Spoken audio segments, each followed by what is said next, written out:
अब कितना मुआवजा देने की बात कर रहे हैं लोग? अब तो जी आज अखबार में 3100 की आई है। अच्छा हाँ। आपकी कितनी मांग है? हम तो जी 5500 रुपये मांग रहे हैं।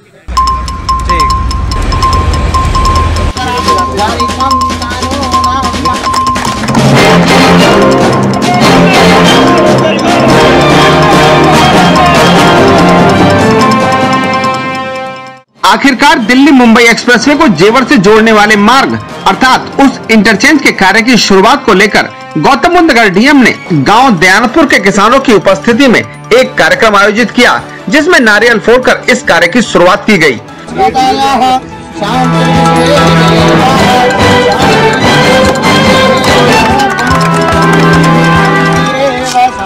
गौतम बुद्ध नगर डीएम के अलावा इस कार्यक्रम में संबंधित अधिकारियों के अलावा गांव के किसान भी सम्मिलित रहे। डीएम ने स्वयं किसानों को अपने हाथों से मिठाई खिलाई और गांव वालों ने भी गौतम बुद्ध नगर जिलाधिकारी का सम्मान किया। आपको बता दें कि यह ग्रीनफील्ड एक्सप्रेसवे सीधा मुंबई से जेवर एयरपोर्ट को जोड़ रहा है। इसे बनने के बाद फरीदाबाद से जेवर की दूरी मात्र 20 मिनट में तय होगी। 31 किलोमीटर बल्लभगढ़ से जेवर इसी इंटरचेंज के माध्यम से सीधा यमुना एक्सप्रेसवे से जुड़ जाएगा। जेवर प्रेस के सभी दोस्तों को मेरा नमस्कार। दोस्तों, दिल्ली मुंबई एक्सप्रेसवे को जेवर से जोड़ने के लिए एक एक्सप्रेसवे की तैयारी की जा रही है काफी लंबे समय से। बीते दिनों में, अभी परसों की बात है, जब स्वयं डीएम गौतम बुद्ध नगर ने नारियल फोड़कर उस एक्सप्रेसवे का जो काम है उसको शुरू करने की कवायद का उद्घाटन कर दिया है। आपको बता दें कि दिल्ली मुंबई एक्सप्रेसवे सीधा मुंबई से जेवर एयरपोर्ट के लिए जोड़ा जाना है, जिसे जोड़ने के बाद में जेवर वाला एयरपोर्ट और जो दिल्ली वाला एयरपोर्ट है, इंदिरा गांधी एयरपोर्ट, वो आपस में जुड़ जाएंगे। तो ये एक बहुत बड़ी खबर है उन लोगों के लिए जो इस क्षेत्र के बारे में नॉलेज रखते हैं या इसके बारे में जानकारी रखना चाहते हैं। आपको बता दूं कि दिल्ली मुंबई एक्सप्रेसवे जो कि सीधा यमुना एक्सप्रेसवे से और जेवर एयरपोर्ट से जुड़ेगा, उसका जो पूरा जो एक्सटेंशन बनेगा वो इसी जगह पर बनना है जहां पर इस वक्त हम खड़े हुए हैं। तो उसी का उद्घाटन परसों यहाँ पर डीएम गौतम बुद्ध नगर, एडीएम, एसडीएम जेवर आदि सभी जो अधिकारी थे उनकी मौजूदगी में नारियल फोड़कर किया गया था, जिसके बाद यहाँ पर काफ़ी लोग उपस्थित रहे और इस शुभ काम में उन लोगों ने अपना जो एक सहभागिता थी वो यहाँ पर रखी। आज 2 दिन बीतने के बाद यहाँ कुछ किसान इकट्ठा हो रहे हैं, टेंट लगाकर खेत में बैठे हुए हैं। और ये फिर आपको एक बार बता दूं कि ये वही जगह है जहाँ पर कि पूरा एक्सटेंशन बनना है और यहीं से जो पूरी कनेक्टिविटी जुड़ेगी वो यहीं से जोड़नी है। लेकिन कुछ किसान यहाँ पर ऐसे बैठे हुए हैं जिनका कहना है कि भाई हम तो इस चीज़ के लिए सेटिस्फाई नहीं हैं, हमारी कुछ मांगे हैं, हमारी मुआवजे की जो दर है तो वो क्या होनी चाहिए वो हम निर्धारित करेंगे। इसी को लेकर आज हम यहाँ पर हैं और इन लोगों से बात करने के लिए हम यहाँ पर आए हैं। क्या कुछ यहाँ पर बीते दिन में हुआ है और क्या कुछ आज यहाँ हो रहा है, पहले इन लोगों से वही जानने की कोशिश करेंगे। आपको बता दें कि कुछ किसान गांव में ऐसे भी हैं जो कि इस पूरे कार्यक्रम से संतुष्ट नहीं हैं। उनका कहना है कि किसानों की जमीन का मुआवजा स्पष्ट किए बिना प्रशासन उनकी जमीन पर कैसे काम शुरू कर सकता है। इसी गतिविधि को लेकर कुछ किसान अपने खेतों में टेंट लगाकर अनिश्चितकालीन धरने पर बैठ गए हैं और अपनी मांगों को लेकर आवाज उठा रहे हैं। आज जेवर प्रेस की टीम उन असंतुष्ट किसानों के बीच पहुंची और उनसे बात की। क्या है पूरा मामला, समस्या क्या आ रही है? मामला साहब, सबसे मुख्य बात तो ये है चंचल भाई कि पीड़ित तो हिंदुस्तान 700 वर्ष से रहा। 500 साल के करीब मुगलों ने शासन किया, उसमें पीड़ित रहे। 200 साल अंग्रेजों ने शासन किया, उसमें पीड़ित रहे। पर कम से कम अंग्रेजों के शासन में ये तो ही कि शेर बकरी एक घाट पे पानी पी गए। देखिए, एक काश्तकार को 1 पैसा नहीं दिया। एसडीएम साहब आए, पंचायत हुई, एसडीएम ने कहा भाई मेरी थोड़ी समस्या है, मेरी इज्जत रह जाएगी, आप झंडी गड़ जाने दो। मगर साहब कोई रेट तय नहीं, कोई बात नहीं, कोई चीज नहीं, करना ना सब काम हो जाएंगे और मेरा मान सम्मान राख दो, मेरी नौकरी खतरे में है, मैं सब कर लूँ। ये कब की बात है? ये बात है जी 5-6 दिन पहले की। अच्छा। और कल आए, कोई लेन देन पे कोई बात नहीं, रेट पे कोई बात नहीं। चंचल भाई, हम विकास में बिल्कुल बाधा नहीं डाल रहे, बिल्कुल भी, पर जो हमारा हक है वो तो हमको मिलना चाहिए। अब इन्होंने 2017 में 3640 मुआवजा दिया NHI का, अब हमें वो 150 लगा के अब दे दो हमें, हम रोक नहीं रहे बिल्कुल भी। अब ये तो है ना जी के पैसा एक दिया ना, बात हुई ना, आगे आपने मशीन चला दी, भाई हम तो मर जाएंगे, और से ज्यादा कहा होगा। अच्छा, इस बात को लेकर आपने अधिकारियों से बात की कुछ कि भाई वहाँ का मुआवजा ज्यादा था? हाँ जी, बात कीजिए, बात की, क्या बात हुई? एसडीएम साहब से बात हुई ना, साहब हमारे तो वहाँ को इतना मुआवजा आपका कि ये तो प्राधिकरण कर रहा है जी। अब हमें बहकाने में क्या देर लगे, हमें थोड़ी देर बहका देवे कि NHI नहीं है, ये तो प्राधिकरण ले रहा है। अच्छा। जमीन मस्जिद तो कभी आप NHI के वकील खड़ी कर दो वहाँ जाके, अब को प्राधिकरण ले। और फिर दूसरी बात चंचल भाई बताऊँ, सबसे बड़ी समस्या आई है, समझा भी नहीं रहे, बात नहीं करी, डरा रहे हैं, डरा धमका रहे हैं कि हमारे पास पुलिस प्रशासन की कमी नहीं है। तो क्या समझे इस बात को, आप बताओ भैया, आपके पास पुलिस प्रशासन है, आप आओगे हमें मारोगे, पीटोगे, या गोली चला दोगे, या गिरफ्तार कर लोगे, और क्या करोगे इससे ज्यादा? तो क्या ये उचित है, आप बताइए। आप भी ये भी एक किसान करते, आगे कहते मैं किसान परिवार के घर से हूँ जी, और किसानों की नाड़ पे पैर रख रहे हैं। हम अगर अनुचित हों कहीं भी, हम मांगने के तैयार हैं कि हम अनुचित हैं। भाई 17 में आपने दे दिया मुआवजा 3640 NHI का, उसकी ब्याज लगा के या महंगाई दर लगा हमें अब दे दो, ये मांग है हमारी। अच्छा, अब कितना मुआवजा देने की बात कर रहे हैं लोग? अब तो जी आज अखबार में 3100 की आई है। अच्छा, हाँ, आपकी कितनी मांग है? हम तो जी 5500 मांग रहे हैं। तो आपने सुनी इन सभी किसानों की बात, इन्होंने अपनी बात बताई है।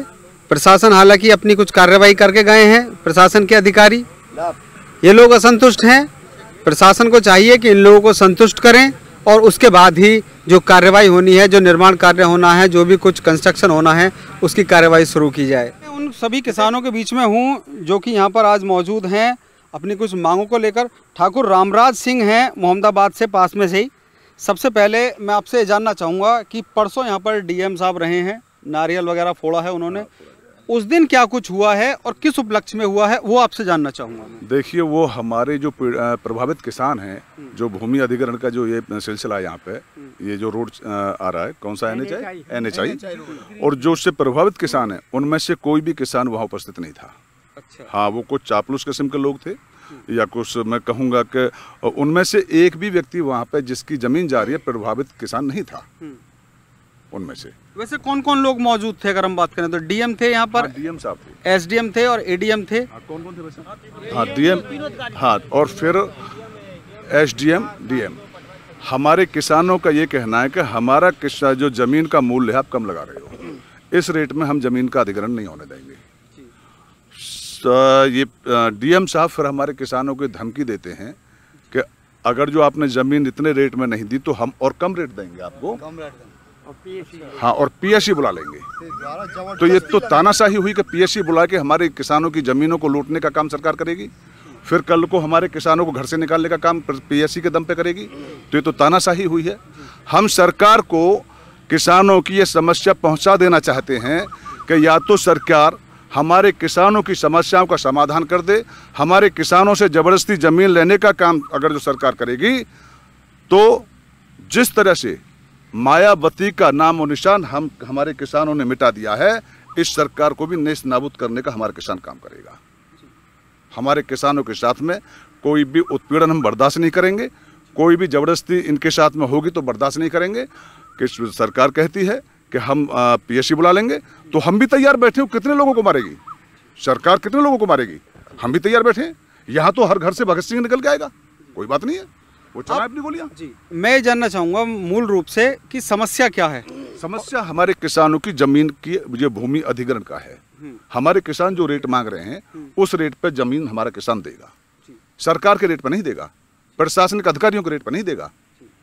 तो इसका सॉल्यूशन कैसे होगा फिर? हाँ, सॉल्यूशन ये होगा कि हमारे किसानों को यहाँ बीच में पहले किसानों को आकर के यहाँ संतुष्ट किया जाए। अब हमारे किसानों को मुआवजा दिया नहीं गया, अभी तक कोई भी संतुष्टि हमारे किसानों को नहीं गई है, और उन्होंने कब्जा लेना शुरू कर दिया। तो ये तो तानाशाही है।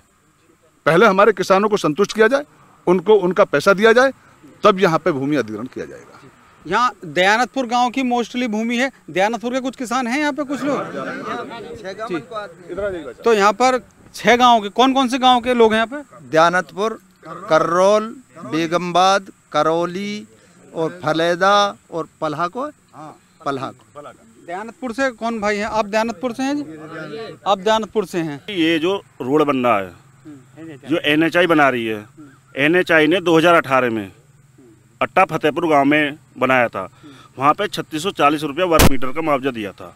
यहाँ किसानों की मांग है कि जब वहाँ 2018 में 3640 वर्ग मीटर का मुआवजा दे दिया गया था, आज 2023 चल रही है, तो हमारे किसानों की सभी 7 गाँव के किसानों की मांग है कि 3640 पर 5 साल का महंगाई भत्ता यानी ब्याज लगा के हमारा 5500 रुपया वर्ग मीटर मुआवजा बनता है। हमें 5500 रुपया वर्ग मीटर पर का मुआवजा चाहिए। इससे नीचे हमारा कोई भी समझौता नहीं है। दूसरी बात यह है कि शासन प्रशासन की इतनी तानाशाही है। इन 7 गाँवों में से 2 गाँव ऐसे थे जिनमें गाँव में प्रधानी चल रही थी और अधिसूचना 8 अक्टूबर 2021 को होती है और इन 2 गाँवों को 22 नवंबर 2022 को यानी ग्रामीण शहरी से शहरी क्षेत्र कर दिया गया। इसलिए कर दिया गया कि किसान को 4 गुना मुआवजा ना देना पड़े, किसान को केवल 2 गुना मुआवजा देने के। ये सरकार की इतनी तानाशाही है। पहले भी इन्होंने तानाशाही की है। जेवर एयरपोर्ट में इन्होंने 16 गांव रातों रात चोरों की रास्ते की तरह ग्रामीण क्षेत्र से शहरी क्षेत्र कर दिए। यहाँ जो आंदोलन चला है, अब अनिश्चितकालीन धरना है, पहले फलेदा गांव में चला था। DM साहब के आश्वासन से वहाँ धरना उठा लिया गया था कि मैं बहुत ही गरीब परिवार से आता हूँ और किसानों के बीच की बात रखता हूँ, लेकिन हम DM साहब और SDM साहब के आश्वासन में आके हमने वहाँ से धरना उठा लिया और हमने यहाँ झंडी लगवा दी। लेकिन अब हम यहाँ से जब उठेंगे जब हमारा मुआवजा 5500 रुपया वर्ग मीटर तय हो जाएगा, उससे नीचे हम यहाँ हटेंगे नहीं। मैं सबसे पहले तो आपको ये बताना चाहूँगा कि पूरे देश में जहाँ NHI का प्रोजेक्ट होता है वहाँ अधिग्रहण भूमि का NHI करता है। ये पहला जिला ऐसा है कि यहाँ पे अथॉरिटी उसका अधिग्रहण करके NHI को एक प्रॉपर्टी डीलर की भूमिका में यहाँ प्राधिकरण बैठा है। दूसरी बात ये है कि जब पहले से जो कानून है उस कानून से हट करके यहाँ पे मुआवजा वितरण करने की बात कही जा रही है और मुआवजा वितरण जो हमें आश्वासन दिया जा रहा है अभी भी कागजों में कहीं भी वो मुआवजा कहीं तय नहीं हुआ है। तीसरी बात के पहली बार ऐसा हो रहा है कि बिना पैसा दिए, बिना किसी किसान की सहमति के और यहाँ पे मशीनरी भेज दी गई है और किसानों के खेत में मशीनरी घुसा करके काम करने का काम शुरू किया प्रशासन ने। ये बहुत ही दुखद है किसानों के लिए। तो ये कहीं ऐसा नहीं होता है कि भाई आप कैसे, नहीं तो आज तक मुआवजा तय नहीं हुआ, आपने पैसा नहीं दिया और आप किसानों की जमीन में आके जो बुलडोजर घुसा दिया आपने। जिस जमीन पर ये काम शुरू करने जा रहे हैं इसकी कोई सहमति वगैरह ली गई है किसानों से कि भाई सहमति? कोई सहमति नहीं हुई है, कोई पैसा नहीं दिया गया है। अभी तक तो DM साहब के यहाँ हमारी रेट दाखिल है, उस पर सुनवाई चल रही है आर्बिट्रेशन में और कोई अभी उस पर कोई फैसला DM साहब का नहीं आया है। जब तक वहाँ DM साहब का फैसला नहीं आएगा, जब तक रेट पे बात नहीं बनेगी सहमति, जब आप पैसा दोगे किसान को तभी तो जमीन लोगे। आप ये तो जबरदस्ती हो गई ना कि भाई आप जाओ बुलडोजर ले जाओ और मशीन ले जाओ और किसानों से जमीनों को हड़पो छीनो। हम ये हरगिज बर्दाश्त नहीं करेंगे। गांव फलेदा से हूँ मैं और यहाँ करौली, फलेदा, अमरपुर, दयानतपुर, कररोल, बेगमाबाद ये तो किसान साथ हैं ही, लेकिन आसपास के जिलों से भी यहाँ पे किसान आएंगे हमारी मदद के लिए और यहाँ बहुत बड़ा आंदोलन खड़ा होगा। आज हम यहाँ पर बैठे हैं, शुरुआत है, अपनी मीटिंग करेंगे और अभी 2-4 दिन में महापंचायत बुलाएंगे और सभी किसानों से आसपास जिलों से उनसे मदद मांगेंगे और सभी हमारी मदद के लिए तैयार है। जय जवान, जय किसान, जय जवान, जय किसान। तो ये सभी किसान हैं जो भविष्य को लेकर अपनी रणनीति बता रहे हैं कि यदि मांगें पूरी नहीं होती हैं तो फिर अगली कार्यवाही की जाएगी। देखते हैं आगे क्या कुछ कार्यवाही होती है और क्या इसका निष्कर्ष निकलता है। नितेश छोकर के साथ चंचल कुमार शर्मा, जेवर प्रेस के लिए।